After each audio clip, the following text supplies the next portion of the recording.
بسم الله الرحمن الرحيم كسو دوادا مركله iyo barnaamijkii xulashada wararka qodobada aan idin kugu haynana waxa kamid ah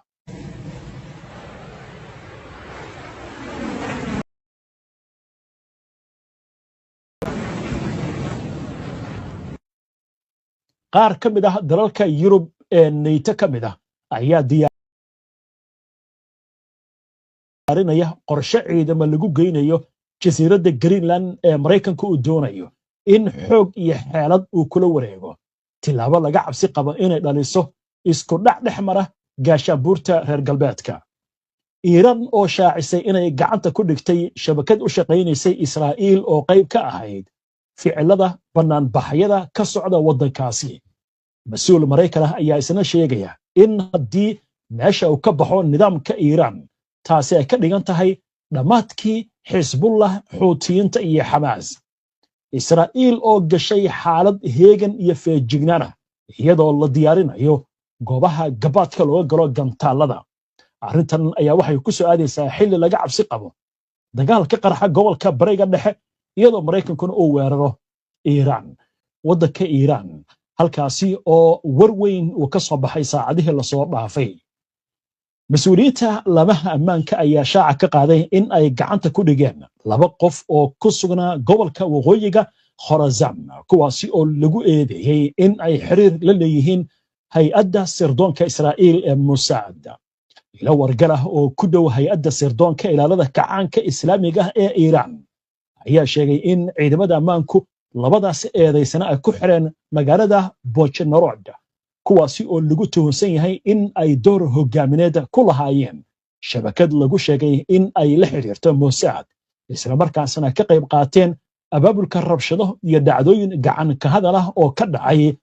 gobolka waqooyiga Khorasan sida ay warisay wakaaladda wararka ee Tasniim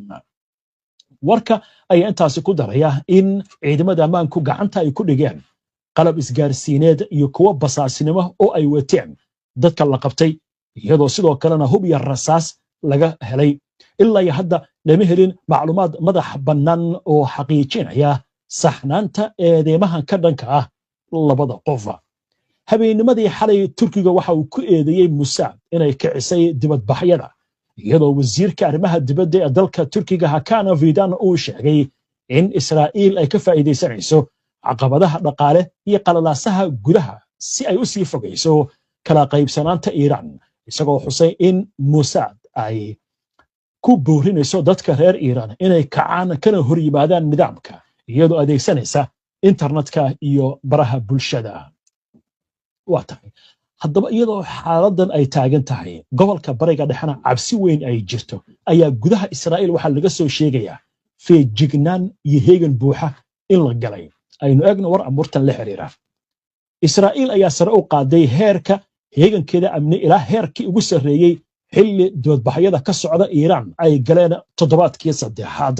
iyadoo laga cabsi qabo in xaaladdu isu beddesho iska horimaada goboleeda gaar ahaan haddii Mareykanku uu ku qaado tilaabo military Iran taliska gurmadka gudaha Israa'iil ayaa faray maamulada maxalliga inay diyaariyaan gabaadyo iyo xarumaha badbaadada ee laga hoos galo gantaalada iyo weerarada inkastoo ay muujinayaan in xaaladdu aysan ahayn mid halis ah si looga fogaado in shacabka dhexdiisa cabsi laga dhex abuuro iyadoo ay jirto feejignaan dhanka warbaahinta ayaa haddana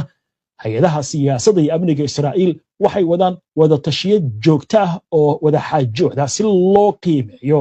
diyaargarowga military iyo kan rayidka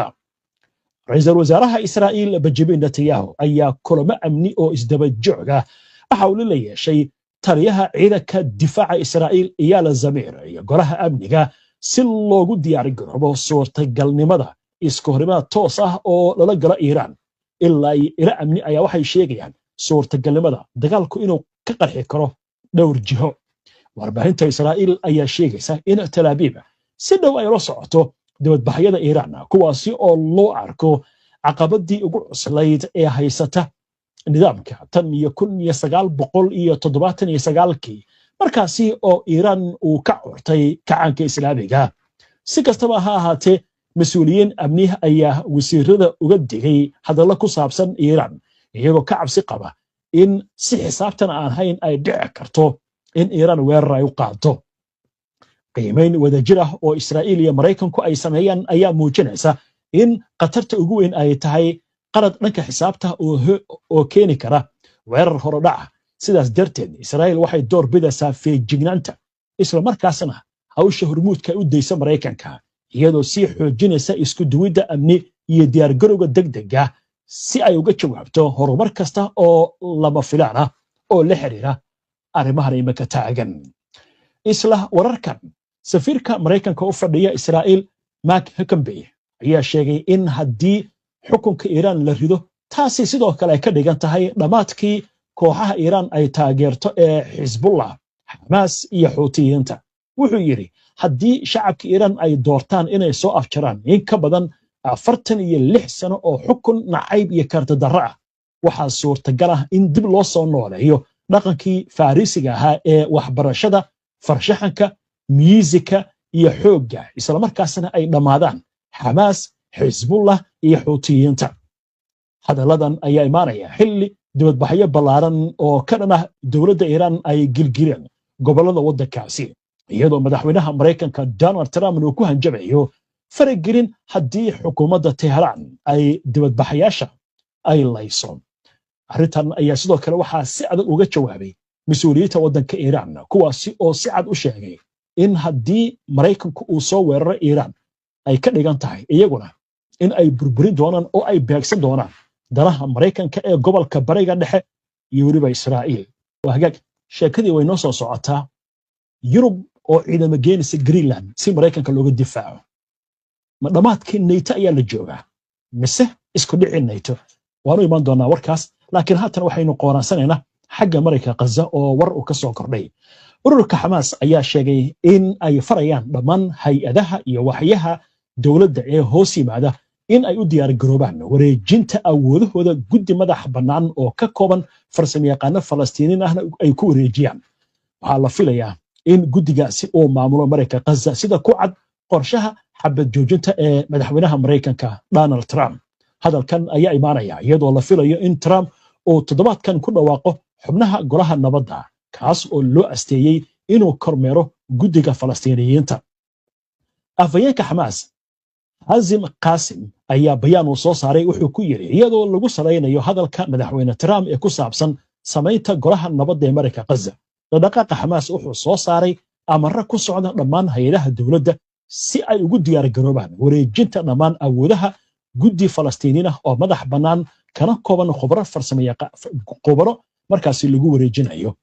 Qasim waxa intaasi uu ku daray in go'aankan uu yahay mid cad oo kama dambaysa, isla markaasna ay jiraan amarro lagu fududeynayo guusha shaqada hay'adahan Falastiiniga ahna lagu wareejinayo iyadoo la eegayo danaha guud ee qaranka iyo qorshaha lagu soo afjarayo dagaalka Maraykanka Gaza. geesta kale wararku waxay sheegayaan in weli aysan caddayn sida uu ekaan doono guddiga Falastiiniyiinta, inkastoo golaha nabadda la filayo in si dhow loo shaaciyo. ila ka tirsan maamulka Falastiiniyiinta ayaa u sheegay warbaahinta Al-Quds Al-Carabi in Xamaas iyo Fatah oo ah kooxaha ugu waaweyn ee Falastiiniyiinta weli ay isku raacsan yihiin, weli aysan isku raacin xubnaha guddiga marka laga reebo guddoomiyaha. wasiirka caafimaadka ee maamulka Falastiiniyiinta Maaqid Abu Ramadaan oo horey u ahaa duqa magaalada Gaza ayaa waxaa la aaminsan yahay in uu madax ka noqon karo guddigaasi. waxaana la sheegayaa in markaa mas'uuliyiinta ku-xigeenka uu noqon karo Maxamuud al-Sheikh iyo madaxa sirdoonka Majid Faraj. toddobaadkii hore ayaa waxaa la sheegayaa in kulamo ay ku yeesheen waddanka Masar. Xamaas waxay si adag u diidaysaa inay hubkeeda wareejiso, laakiin waxay ogoshahay in maamul rayid ah ay ku wareejiso howlaha la xiriira adeegga bulshada, caafimaadkii, waxbarashadii iyo sidoo kale arrimaha adeegga bulshada. waa markii laga hadlayo howlaha arrimaha bulshada, laakiin arrinta hubka Xamaas ma wareejinayso. waxayna leedahay ma wareejinayno hubkeena, mana dhigayno hubkeena, laakiin wixii kaloo maamul ah haga noqoto arrimaha caafimaadkii, waxbarashadii, nadaafadii iyo adeegyada bulshada diyaar baa u nahay in lagu wareejiyo guddigaasi. laakiin arrinta hubka dood iyo gorgortan ma geli karta ayay Xamaas taaganta. waa hagaag qodobkaas halkaas aynu kaga baxno. markaan waxaynu eegaynaa madaxweynaha Maraykanka Donald Trump dhowr jeer waxa uu ka hadlay in Maraykanku ay doonayaan in xoog ama xeelad ay kula wareegaan jasiiradda Greenland. Jasiiraddan waxay ka tirsan tahay waddanka Denmark, inkastoo maamul hoose ay leedahay, laakiin Denmark waa waddan ka mid ah midowga Yurub iyo sidoo kale NATO. haddii ciidan la geeyo maxaa dhici doona marka? Trump wuxuu leeyahay jasiiraddan waan u baahanahay, sababtuna waxay tahay Ruushka iyo Shiinaha ayaa laga yaabaa inay qatar halkaasi nagu geliyaan. haddaba warbixin amurahani ku aadan waxaa soo jeedinaya wariyahayaga Yaxya Ciise.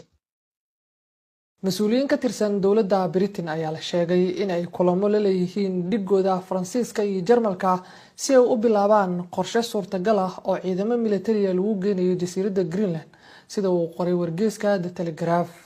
Talaabadan ayaa imaanaysa iyada oo ay sii kordhayaan walaacyada Yurub ee ku aadan mustaqbalka ammaanka Greenland iyo hadallo muran badan dhaliyay oo ka soo baxay madaxweynaha Mareykanka Donald Trump, isaga oo sheegay inuu xoog ama xeelad ku qaadan doono jasiiradda Greenland, sabab uu ku macneeyay inay halis uga imaan karto Shiinaha iyo Ruushka. Greenland oo ah dhul ismaamul goboleed ah oo ka tirsan boqortooyada Denmark ayaa leh muhiimad istiraatiiji ah oo sii kordhaysa, gaar ahaan marka la eego tartanka quwadaha waaweyn ee ku aadan gobolka Arctic, isbeddelka cimilada iyo kheyraadka dabiiciga ah. muddooyinkii lasoo dhaafay, Trump ayaa si cad u muujiyay in Greenland ay tahay meel istiraatiiji ah oo Mareykanku uu daneynayo, taasi oo dhalisay caro iyo walwal ka imaanaya Denmark iyo xulafada Yurub. warar soo baxaya ayaa sheegaya in Britain, Faransiiska iyo Jarmalku ay ka wada hadleen qorshe suurtagal ah oo ah in la sameeyo howlgal wadajir ah oo hoos yimaada NATO si loo xoojiyo joogitaanka military ee Greenland. qorshayaashan ayaa weli ku jira marxalad hore, waxaana laga yaabaa inay ku ekaadaan diyaarin isdhaafsiga xog amni ama tababarada wadajirka ah halkii ay ka ahaan lahaayeen ciidamo joogto ah. dowladda Faransiiska ayaa horey u xaqiijisay inay la shaqeynayso xulafadeeda Yurub si ay u diyaariyaan qorshayaal degdeg ah haddii ay dhacdo in Mareykanku uu qaado tallaabooyin hal dhinac ah oo ku saabsan Greenland. arrintan ayaa muujinaysa sida uu muranku uga gudbay hadal siyaasadeed una noqday arrin amni oo dhab ah. khubarada amniga ayaa sheegaya in dhaqdhaqaaqyada Yurub ujeedadoodu ay tahay ilaalinta madax bannaanida Denmark, xasilinta gobolka Arctic iyo ka hortagga in Greenland ay noqoto goob loolan military oo u dhexeeya xulafada reer galbeedka. xiisadan ayaa muujinaysa sida isbedelada caalamigu ay u bedeleen goobo hore u ahaa kuwa xasiloon ayna u rogeen hadda kuwa ay ka taagan yihiin xiisado, uguna soo jeediyeen indhaha quwadaha caalamka. xaaladdu marka halkaasi maraysa, waynu arki doonaa waxa uu ku jawaabo madaxweynaha Mareykanka Donald Trump haddii ay noqoto in wadamadan reer Yurub ciidamo ay geeyaan jasiiradda Greenland. xitaa wuxuu taagan yahay xoog maahan, xitaa xeelad baan ku rabaa jasiiraddan hal layga iibiyo ayuu taagan yahay. waxaan la soconaa gobolkan la yidhahdo Alaska, Mareykanka Ruushka inuu ka iibsaday. marka ma dhici doontaa Greenland in Mareykanku u iibsado mise xoog ayuu ku dayi doonaa? haddiise ay dhacdo in xoog meesha u yimaado oo wadamadan ciidamo ay geeyaan, isku dhicin NATO miya imaan doona? halkaas ma waxa kusoo afjarmi doonta gaashaanbuurtii NATO, inagoo og 1990kii in ay burburtay gaashaanbuurtii Warsaw ee midowga Soviet uu hogaamin jiray. wax walba bilow bay leeyihiin, dhammaadna way leeyihiin. ma dhammaadkii baa la joogaa? adigu ra'yigaaga qaybta hoose ee fariimaha daawade inoogu reeb. intaa ayaan kusoo gabagabeynayaa barnaamijka. waana ku mahadsantihiin daawashada barnaamijka. si aad ula socoto wararkan iyo barnaamijyada iyo macluumaadka aynu halkan ka soo gudbino, haddii aad ku cusub tahay baraheena bulshada amaba horey aadan ugu xirnayn, hadda ku soo biir. aynoo barnaamijka xiga insha Allah. inta ka horeysa nabadgeli.